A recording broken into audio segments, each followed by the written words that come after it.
Congratulations. United States we did 100 meters, 200 meters. Does it mean that you guys have taken over from the Jamaicans? Well, I didn't see any Jamaicans on the podium. What did you make of that time when you saw that? What kind of race was that for you? I knew that was coming. I've just been waiting for it for a few months now. Finally got my start down to where I wanted it to. I knew after the semis that it was going to be, today was going to be the day. I looked at the weather. I was like, yeah, this is it. And how did it feel to break Michael Johnson's record? And you saw him afterwards, I believe, as well. Yeah, he came down after I got done with all my video interviews. Because to be honest, I didn't expect him to calm down.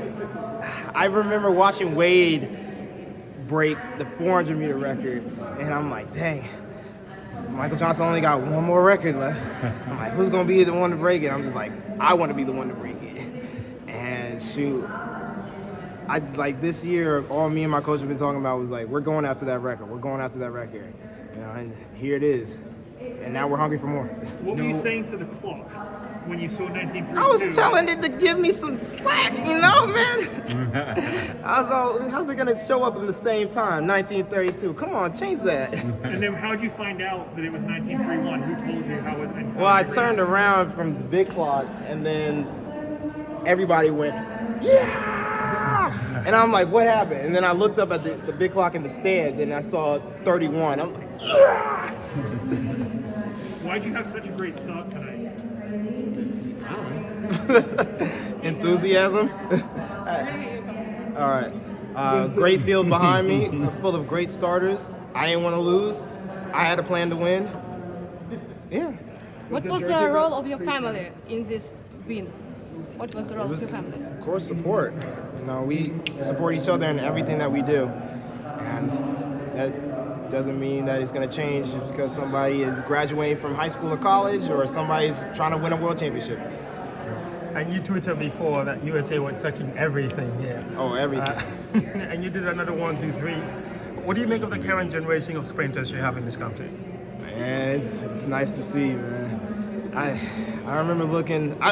This whole year was just wild because I remember starting it and I'm like, I was having back issues before indoor, and I was like, I'm not gonna run indoor. And then here I am in Milrose running against the fastest 60 runners ever. And I'm like, why the heck am I here? Then I'm PRing in the 60, and I'm like, oh shoot. And then we're going outside, and we're going to Bermuda and stuff like that. I'm like, oh, this is okay. But then I'm driving, and I hear Ariane just runs 19.4. Stop my dinner plans, turn back around. We gotta get ready to run tomorrow. Drop the 19.8. I'm watching Fred, Mike go at it in Mount Sac. We're going at it in Doha now. All the way to New York, and I'm like, yeah, this is what I've been waiting to see from America. There is nothing but dominance. You can't choose a favorite until I came back around. I have one more quick question for you. How special is it for you to do this in front of American fans? It's just exceeds the energy that you already had planned. It's definitely, no, I'll tell you what Hayward Magic is.